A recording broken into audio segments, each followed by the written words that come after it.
கர்நாடகாவில் நடக்க இருக்கக்கூடிய 14 நாடாளுமன்ற தொகுதிகளை பொறுத்த வரைக்கும் இது காங்கிரஸ் கட்சிக்கு எதிரான மனநிலை எத்தனை தொகுதிகளில் இருக்கிறது அப்படின்னு பார்க்கும்போது இது பாரதிய ஜனதா கட்சியுடைய அலை மிகப்பெரிய அளவில் அடிக்கிறது. மோடி அலை இந்த தேர்தலில் வெற்றி பெற வேண்டும் அப்படிங்கிற அடிப்படையில் தான் காங்கிரஸ் கட்சியை பொறுத்த வரைக்கும் 10 அமைச்சர்களுடைய உறுப்பினர்களை, குடும்ப உறுப்பினர்களை களத்தில் இறக்கி விட்டுருக்காங்க. காரணம் என்ன அப்படின்னா, தண்ணி போல பணம் செலவு பண்ணா தான் பாஜகவை வீழ்த்த முடியும் அப்படின்னு. ஆனால் கள நிலவரத்தை பொறுத்த வரைக்கும் பாஜகவுக்கு சாதகமான சட்டமன்ற தேர்தல் அப்படின்னு வரும்போது பாரதிய ஜனதா கட்சி, காங்கிரஸ் கட்சின்னு மாறி மாறி வாக்களிக்கக்கூடிய கர்நாடக மக்களை பொறுத்த வரைக்கும் நாடாளுமன்ற தேர்தலில் 1999ஆம் ஆண்டிலிருந்து கணிசமான எண்ணிக்கை, அதிக எண்ணிக்கையிலான வெற்றியை காங்கிரஸ் கட்சியுடைய வியூகங்களை எல்லாம் தவிடுபடி ஆக்கக்கூடிய வகையில தான் அங்கு பாரதிய ஜனதா கட்சியுடைய வியூகங்கள் சிறப்பாக இருந்துகிட்டு இருக்கு. இந்த அடிப்படையில் தான் மதச்சார்பற்ற ஜனதாதளம் கட்சி பாரதிய ஜனதா கட்சியுடைய கூட்டணிக்குள்ள கொண்டு வந்ததன் மூலமாக ஒக்காலிக்கா அப்படிங்கிற சமுதாய மக்களுடைய எதிர்ப்பு தற்போதைய நிலையில பாரதிய ஜனதா கட்சிக்கு தமிழ்நாட்டில் இருந்து கர்நாடகாவுக்கு பிரச்சாரத்துக்கு சென்றிருக்கக்கூடிய அண்ணாமலை அவர்களை பொறுத்த வரைக்கும் ஒரு அனல் பறக்கக்கூடிய பிரச்சாரத்தை முன்னெடுத்திருக்காங்க. இதுவும் காங்கிரஸ் கட்சிக்கு மிகப்பெரிய ஒரு பின்னடைவை ஏற்படுத்தும் அப்படிங்கிறதுல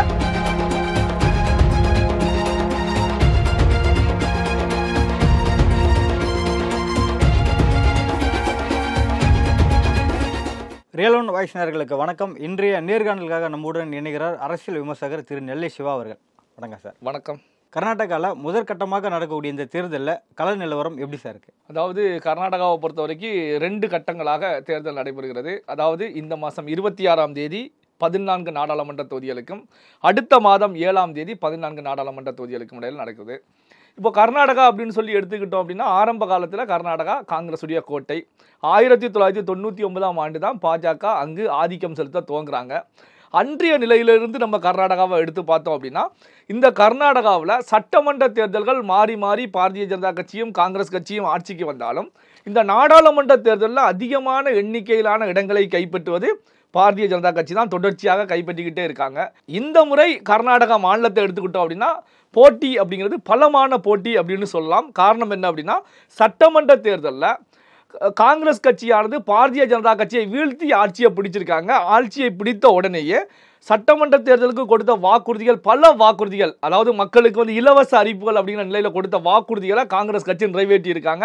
இதன் மூலமாக பாரதிய ஜனதா கட்சியை இந்த முறை கர்நாடகாவில் கோலோச்ச விடக்கூடாது அப்படிங்கிறத திடமான முடிவோடு அங்கே இருந்துகிட்டு இருக்காங்க. இந்த அடிப்படையில் தான் மல்லிகார்ஜுன் கார்கே, கர்நாடக முதலமைச்சர் சித்தராமையா, துணை முதலமைச்சர் DK சிவகுமார் எல்லாம் வியூகம் அமைச்சு வேகம் எடுத்து செயல்பட்டு இருக்காங்க. அப்படி என்ன திட்டங்கள் அப்படின்னா, மகளிருக்கு உரிமை தொகை 2000 ரூபாய் கொடுத்திருக்காங்க. மகளிருக்கு பேருந்துகள்ல இலவச பயணம், 10 கிலோ ரேஷன் அரிசி, 200 யூனிட் மின்சாரம் ஃப்ரீ, வேலை இல்லாத படித்த இளைஞர்களுக்கு வேலை வாய்ப்பு அப்படின்னு சொல்லி இந்த சட்டமன்ற தேர்தலில் வெற்றி பெற்ற உடனேயே காங்கிரஸ் அரசாங்கம் கர்நாடகாவில் நிறைவேற்றி இருந்தாங்க. நிறைவேற்றியதுக்கு காரணம் என்ன அப்படின்னா, இந்த நாடாளுமன்ற தேர்தல்.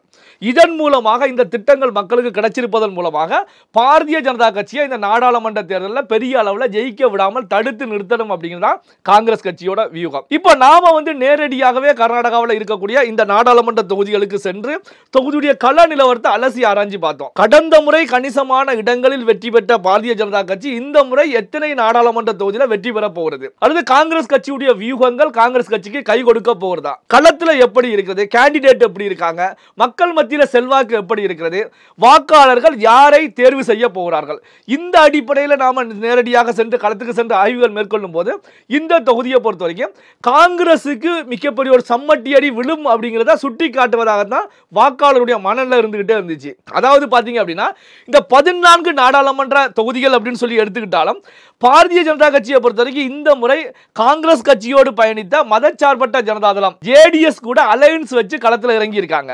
இந்த கர்நாடகாவை பொறுத்த வரைக்கும் அங்கு சமுதாய ரீதியிலான ரிஃப்ளெக்ஷன் மிகப்பெரிய அளவில் இருக்கும். அதாவது பாத்தீங்கன்னா லிங்காயத், ஒக்காலிக்கா, இப்படி சமுதாய ரீதியிலான ரிஃப்ளெக்ஷன் அதிகமாக இருக்கும்.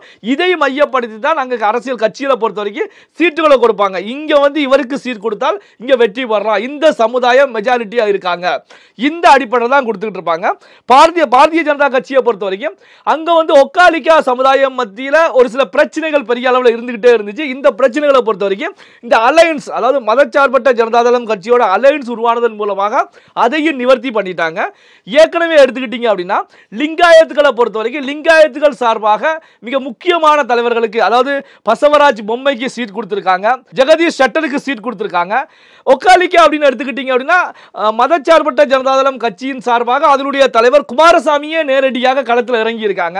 இப்படி பார்த்தீங்கன்னா பாரதிய ஜனதா கட்சி அங்கு கணிசமான இடங்களில் வெற்றி பெறுவதற்கான ஒரு சூழல் இந்த 14 நாடாளுமன்ற தொகுதியில் நிலவியதை நேரடியாகவே பார்க்க முடிஞ்சிச்சு.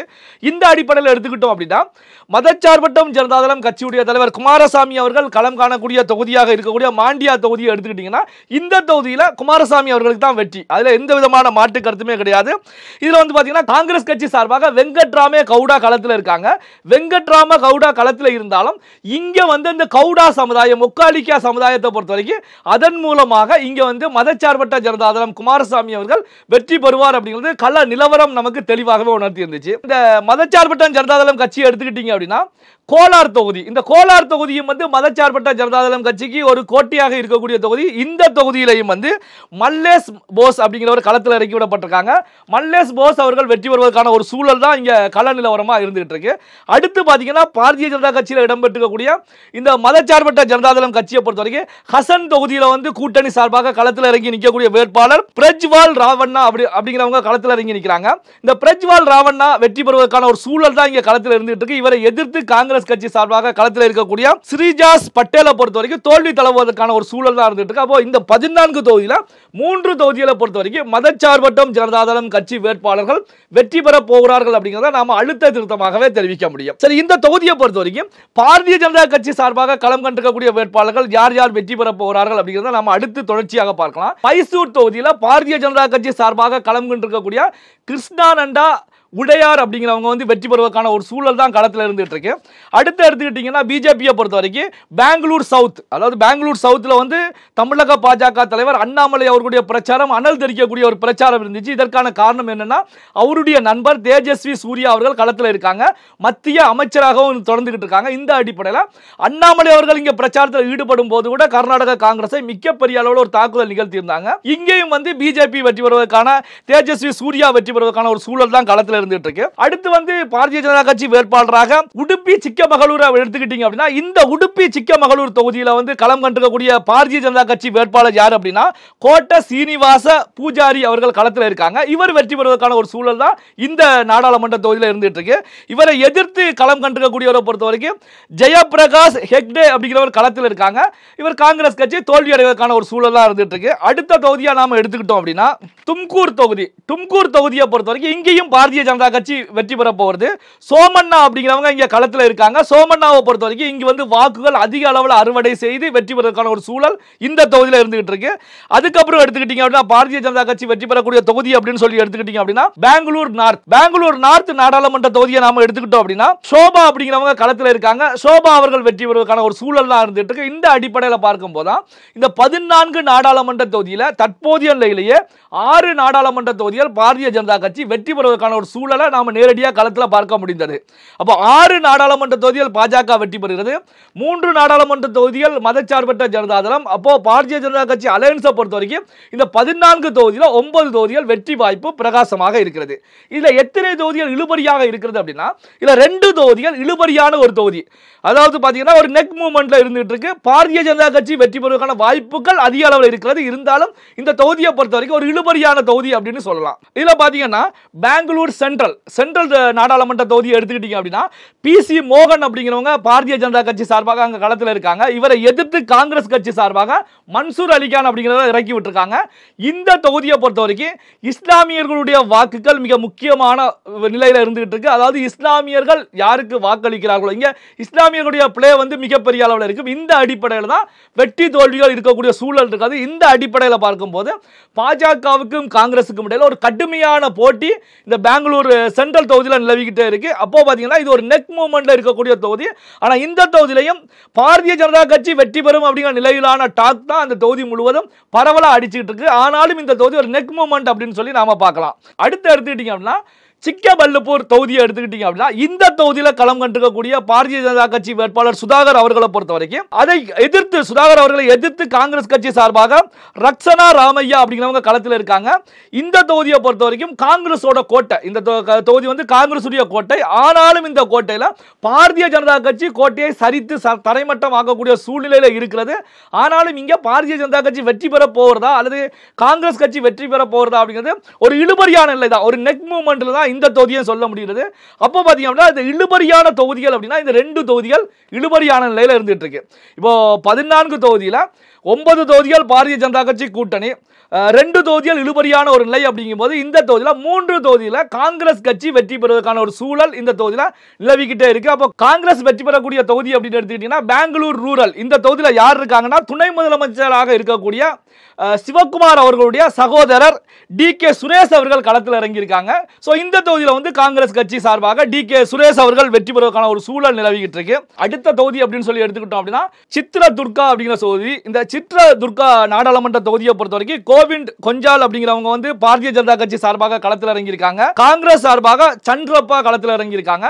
இந்த தொகுதியை பொறுத்த வரைக்கும் காங்கிரஸ் கட்சி வெற்றி பெறுவதற்கான ஒரு சூழல் நிலவிக்கிட்டு இருக்கு. அதாவது காங்கிரஸ் கட்சி சார்பாக களம் கண்டிருக்கக்கூடிய பி.என். சந்திரப்பா அவர்கள் இந்த தொகுதியில் வெற்றி பெறுவதற்கான ஒரு சூழல் இருந்துகிட்டே இருக்கு.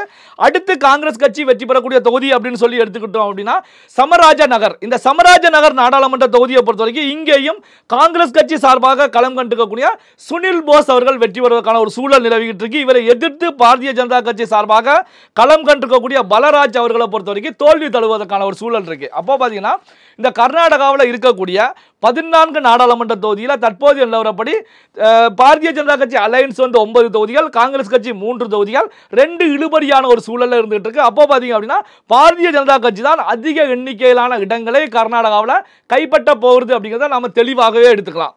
அதே நேரத்தில் எடுத்துக்கிட்டீங்கன்னா மற்ற 14 தொகுதிகளை பொறுத்த வரைக்கும் அடுத்த மாதம் 7ஆம் தேதி தேர்தல் நடக்கக்கூடிய தொகுதிகளை பொறுத்த வரைக்கும் அந்த தொகுதியிலையும் பார்த்தீங்கன்னா அதிகமான தொகுதிகள் பாரதிய ஜனதா கட்சிக்கு தான் வாக்காளக்கூடிய மணல்ல இருந்துட்டு இருக்கு. அந்த அடுத்த 14 தொகுதிகளை பொறுத்த வரைக்கும் நம்ம அடுத்த வீடியோவில் உட்கார்ந்து பேசும்போது, ஏன்னா இப்பதான் கள ஆய்வுகள் வேகம் எடுத்து சென்றுட்டு இருக்கு, அங்க இருக்கக்கூடிய நிலவரங்கள் இறுதி கட்டத்தில் எப்படி இருக்கிறது. இந்த 14 தொகுதிகளை பொறுத்த வரைக்கும் நாளை மாலையோட பிரச்சாரம் ஓய்வடைகிறது. 26ஆம் தேதி தேர்தல் நடைபெற இருக்கு. இப்போ இப்படியான ஒரு சூழ்நிலை இறுதிக்கட்ட நிலவரம் இது போன்ற ஒரு நிலையாகத்தான் இருந்துட்டு இருக்கு. காங்கிரஸ் கொடுத்த தனது பிரதான வாக்குறுதி நிறைவேற்றிய பிறகும் எதனால் இந்த பின்னடைவு சார்?